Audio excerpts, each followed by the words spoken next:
اگر ہمیں کوئی شخص کہتا ہے کہ شب برات کو اس کے نفل نہ پڑھو تو بھائی نفل ہم نے پڑھ دے اللہ کی رضا کے لیے. ہمیں کسی بندے سے ڈگری لینے کی ضرورت نہیں، نہ تو ہمارے اور رب کے درمیان معاذ اللہ کوئی وسیلہ ہے کہ تو کہے گا تو پڑھیں گے. جب دل کرے گا پڑھے گا، اور جتنے دل کرے گا پڑھے گا. ہم تو نفل کہہ رہے ہیں اس کو. ہم نے کب کہا ضروری ہے کوئی عشاء پڑھ کے سو جائے فجر تک سویا رہے، ہم اس کو گناہگار نہیں کہہ رہے، لیکن یہ ضرور کہیں گے کہ گولڈن چانس مس کر دیا اس نے، چانس مس کیا ہے. یہ تو اللہ کی رحمت کا موقع تھا. حضرت سیدہ عائشہ صدیقہ رضی اللہ تعالی عنہا ارشاد فرماتی ہے کہ شعبان کی 15ویں رات تھی، یعنی شب برات کی رات. فرماتی ہیں شعبان کی 15ویں رات تھی، میں نے اچانک نظر ڈالی تو حضور میرے بستر میں تھے. جب میری نظر پڑی تو حضور نہیں تھے.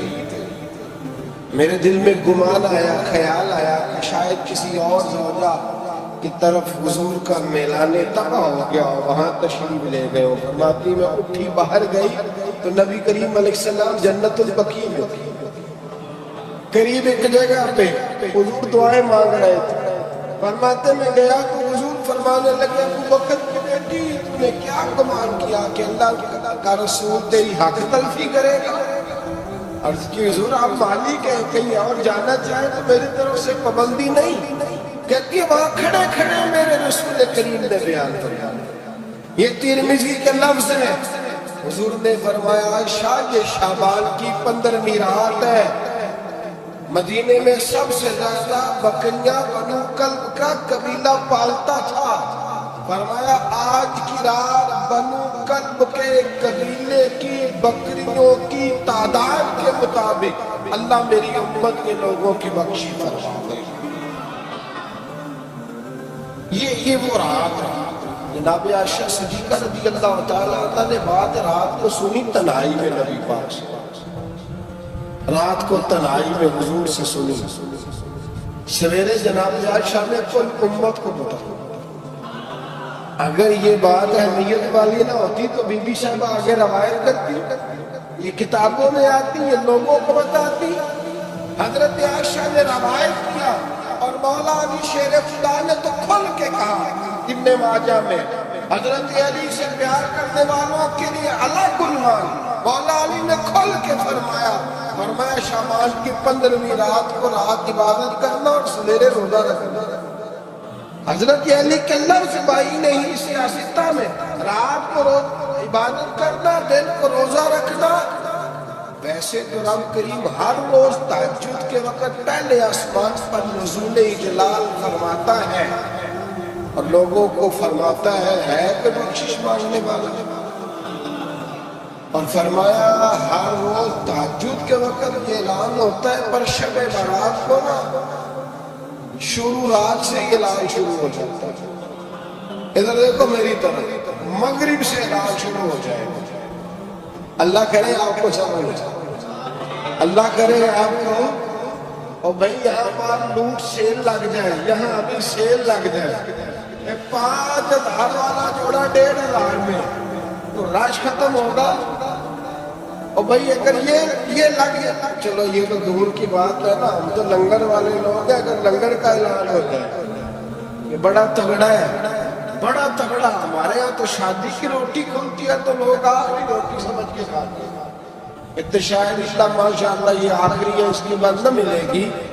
جب اعلان ہوتا ہے اور دعوت ہوتی ہے کہ کھلا ہے جی کھاؤ، کیا حشر ہوتا ہے، کیا انداز ہے. مولا علی شیر خدا حدیث روایت کرتے ہیں رنگ کیا. فرمایا باقی راتوں میں نا تھوڑا سا پیکج ہوتا ہے، تھوڑا سا. آخری حصے میں رات کے شب برات کو نا رات چڑھتے ہی اللہ پہلے آسمان پر جو اس کی شان کے لائق ہے نزول جلال فرماتا ہے. اور پہلا جملہ یہ فرماتا ہے کوئی معافی مانگنے والا؟ اللہ کرے آپ کو سمجھ آئے. یعنی معافی دینے والا کہہ رہا ہے چلو آؤ ادھر آؤ ذرا معافی مانگو، میں معاف کرنے آیا. مانگو معافی. ہے کوئی معافی مانگنے والا؟ معاف کر دیں گے. اور آپ فرماتے ہیں کوئی رزق مانگنے والا؟ وہ جو بڑی درخواستیں دیتے پھرتے ہیں نا مختلف اداروں میں، وہ ایک درخواست نا کل شب برات والی رات بھی دی۔ اللہ کرے آپ کو سمجھ آئے۔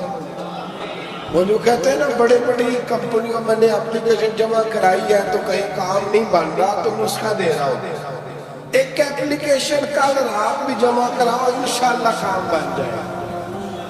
اور میں نہیں کہہ رہا، مولا علی شیر خدا فرما رہا، اور وہ خود نہیں فرما رہے، وہ نبی پاک کا فرمان نقل کر رہے، اور وہ رسول اللہ صلی اللہ علیہ وسلم کی بات نہیں بیان کر رہے، وہ کہتے ہیں رب فرماتا ہے کوئی روزی مانگنے والا؟ سارے سیٹھوں نوابوں جاگیرداروں کے پاس جا جا کے تھک گئے ہو، ایک دن میرے کہنے پر، ایک رات، ایک دیہڑی، ذرا شب برات پانی لگا کے تو دیکھتے، پر شرط یہ ہے کہ یقین کامل ہو، ارادہ یہ، مطلب اللہ معاف کرے آپ نے ناراض نہیں ہونا، لیکن وہ ماحول اس طرح کا ہے کہ شب برات میں ایک دو ساتھی کو کہا رات میں عبادت کر کہتے ہیں وہ تو ٹھیک ہے پر سویرے چھٹی نہیں، کام کرنا، یعنی رب کہہ رہا ہے کہ تو آ جا شب برات کی رات، جو مانگے گا وہ تجھے، لیکن یہ ادھر نہیں توجہ کرتا، یہ کہتا ہے سویرے 10 بجے دکان نہ کھلی تو مشکل ہو جائے، دفتر نہ گیا تو حالات آپ دیکھیں ذرا۔ اب جب یقین اس طرح کا ہو تو پھر تو بھائی سارے زندگی اداروں میں درخواست دینی ہے، پھر آپ جیسا آپ کا مزاج ہوگا، اللہ تعالیٰ تو بندے کے گمان کے قریب ہے۔ تو میرے رسول پاک علیہ السلام نے ہمیں یہ میسج دیا، پیغام دیا، فرمائے اس رات جو اولاد مانگے گا اللہ اسے بھی عطا فرمائے گا، اس رات جو اللہ سے بخشش مانگے گا اللہ اسے بھی دے گا، اس رات جو رب کریم سے عزت مانگے گا اللہ اسے بھی عطا فرمائے گا۔ شارحین نے لکھا اس رات جو رب سے پردہ پوشی مانگے گا اللہ اسے پردہ پوشی بھی عطا فرمائے گا، جو جنت کا سوالی ہوگا رب اپنے فضل سے عطا فرمائے گا۔ کوشش فرمائے، کوشش فرمائے۔ 10 محرم کو ہمارے ہاں لوگ جاتے ہیں قبرستان، وہ کسی حدیث سے ثابت نہیں، میں منع نہیں کر رہا، جائے 9 محرم کو جائے، 10 کو جائے، 11 کو جائے، 8 کو جائے، سفر میں جائے، ربیع الاول میں جائے، قبرستان میں جب بھی جائے منع نہیں ہے، لیکن شب برات والی رات تو خود رسول کریم گئے ہیں نا قبرستان۔ اب جو بات میں نے سمجھانی ہے اس کو سمجھیں، نبی پاک کی والدہ کا مزار نہیں ہے وہاں، جنت البقیع، حضور کے کو بھائی بہن ہے، حضور کیا کرنے گئے؟ امت کی بخشش کے لیے گئے۔ شب برات کی رات لالچی نہ بنے کسی نے میں نے اپنے لیے روزی مانگ لی ہے، کل امت کے لیے مانگے رب کریم سے، مانگے اپنے بھائی کے لیے، مانگے اپنی بہن کے لیے، مانگے اپنے بیٹے کے لیے، مانگے اپنی بیٹی کے لیے، مانگے اللہ کے لیے۔ یہ مانگنے کی رات، پچھلی راتی رحمت رب دی کرے بلند آوازہ، بخشش مندن والے کارن کھلا جے دروازہ، آئے اللہ کی بارگاہ اس رات کو کھل کے دعا مانگے۔ قبرستانوں میں نہ کچھ قبریں ایسی ہیں کہ جو بتاتی ہیں کہ سالوں بیت گئے ہیں کوئی آیا نہیں، کچھ قبریں بتاتی، کچھ بڑے قبرستان بڑے شہروں میں ایسے بھی ہیں کہ جن کا بورکن کہتا ہے کہ مجھے کمیٹی نے کہہ دیا ہے جہاں 4-5 سال کوئی نہ آئے وہاں نئی قبر بنا دی، وہاں نئی قبر بن جاتی ہے بات سے بات۔ او بھائی کچھ ہے ایسے، کچھ ہے، یہ جائے نا اکبر بادشاہ جہاں بیٹا ہے لاہور میں، تو شعر لکھا ہوا ہے پر مزارے ماں غریبہ نے گلے پروانہ سوزنے صدائے، فارسی کا مقولہ لکھا ہے اس کی قبر پہ، کہتا ہے میں وہ غریب والا بادشاہ مقبرے میں لیٹا ہے، کہتا ہے میں وہ غریب ہوں کہ نہ یہاں کوئی پروانہ آتا ہے نہ بلبل آ کے گیت گاتا، کوئی آتا ہی نہیں، کوئی فاتحہ نہیں پڑھتا، کوئی فاتحہ نہیں پڑھتا۔ او بھائی کئی قبریں ایسی ہیں جن پہ سالوں بیت گئے، کوئی لوٹا نہیں. اور مشکات میں حدیث ہے میرے نبی کریم علیہ السلام نے فرمایا جو قبر میں ہوتا ہے وہ تو اس آدمی کی طرح ہے جو دریا میں ڈوب رہا ہے اور وہ انتظار کر رہا ہے کہ میرا بیٹا میرے لیے دعا مانگے، میری بیٹی دعا مانگے. پر بیٹے کو تو 27 سال ہو گئے، ملک سے باہر ہے، کاغذ بنے گے تو ابے کی قبر پہ آئے گا. اس کے تو کاغذات ہی نہیں مکمل ہو. وہ بیٹے کو تو مشکل ہے بڑی، وہ تو کاغذات نہیں مانتا ہے، وہ تو دولت کا مطالبہ پورا ہوگا تو جب ہی وہ کام ہوگا نا.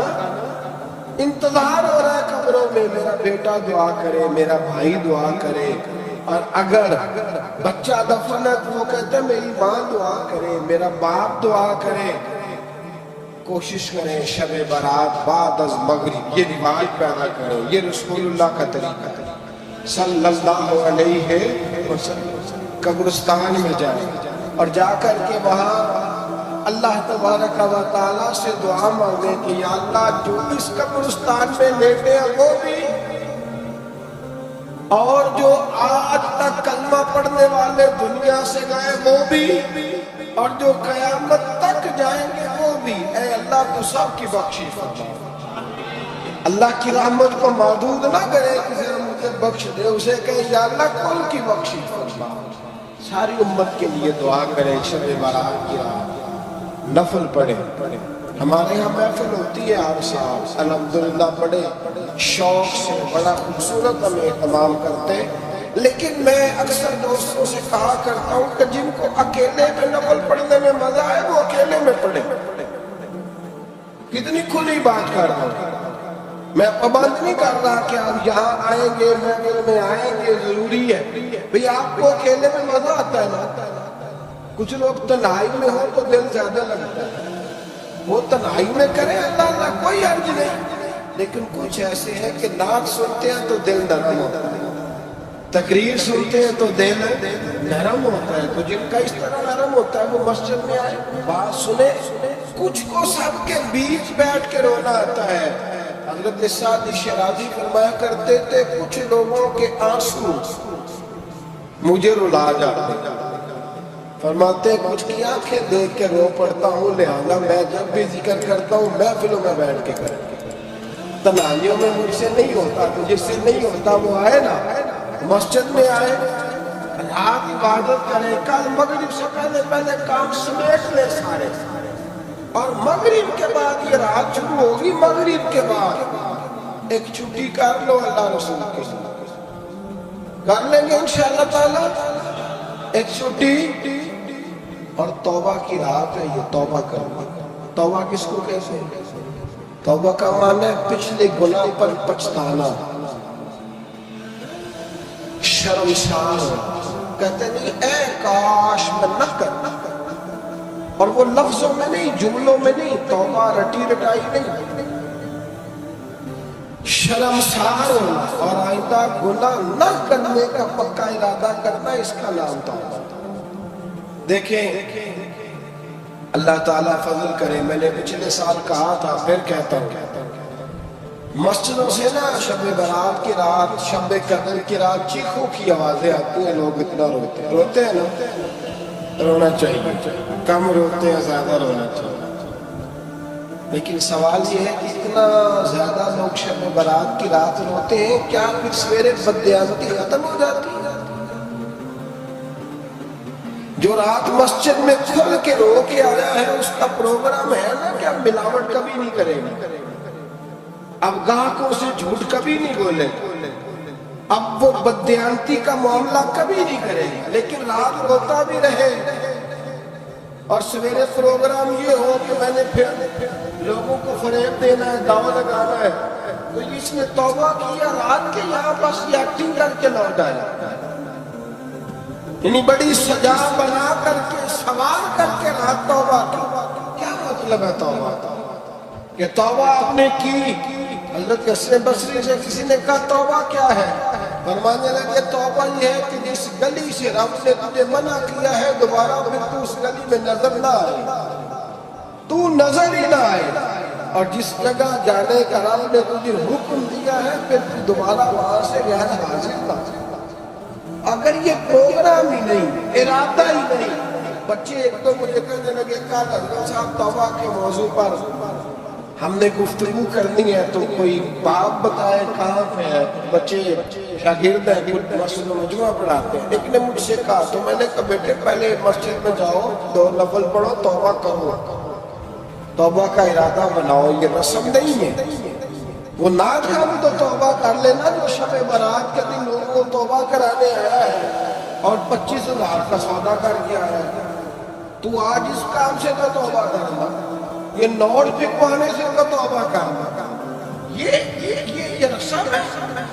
ساری رات توبہ توبہ توبہ توبہ، کیا مانا ہے اس کا، کیا مطلب کرے؟ امام غزالی فرماتے ہیں کہ ایک آدمی بادشاہ کا گارڈ تھا، سپاہی تھا، اس کا پہرے دار تھا، نگرانی کرتا تھا، بڑی وفاداری سے نوکری کرتا رہا۔ بادشاہ نے اسے تنخواہ کے علاوہ بھی بڑا نوازا، بڑا نوازا، بڑا نوازا۔ اسے بادشاہ نے بڑے الاؤنسز دیے، بادشاہ نے بڑا کچھ دیا، مکان دیا۔ کچھ سالوں کے بعد بادشاہ کو پتا چلا کہ یہ میرے لیے نہیں آتا تھا، اس کی تو میری کنیز پر نظر تھی، اس نے تو رات کی ڈیوٹی اس لیے لگوائی تھی کہ کنیز پر نظر تھی۔ امام فرماتے ہیں کہ بتاؤ پھر وہ بادشاہ اس کے ساتھ کیا سلوک کرے گا، وہ کیا سلوک کرے گا؟ تو لوگ کہنے لگے حضور لگتا یہ ہے کہ وہ نا 4-5 حصوں میں کاٹ کے تو کتوں کے آگے پھینکے گا۔ آپ فرمانے لگے میرا رب تو بڑا ہی قریب، وہ تو ایسے نہیں کرتا، لیکن بتلاؤ اگر اسے پتا چلے تو یہ رسم کے لیے آیا ہے، اس کی تو نظر ہی مال پہ، یہ تو سویرے بدلے گا نہیں، یہ تو دھوکہ دے رہا ہے، یہ تو توبہ کرنے آیا ہی، اس نے تو ڈھونگ رچایا ہے، اسے تو پہلے سے خبر ہے، تو پھر تم کیا امید رکھتے ہو، پھر کیا رویہ رکھتے ہو؟ شب برات کے رات دھاڑے مار مار کے رونا اور صبح اسی طرح دھوکہ دینا، اسی طرح فریب کرنا، اسی طرح جھوٹ بولنا، اسی طرح بددیانتی کرنا، اسی طرح لوگوں کو لوٹنا، تو یہ رسم نہیں ہے توبہ۔ توبہ تو بدل جانے کا نام ہے، توبہ تو پھر سمجھ جانے کا نام ہے۔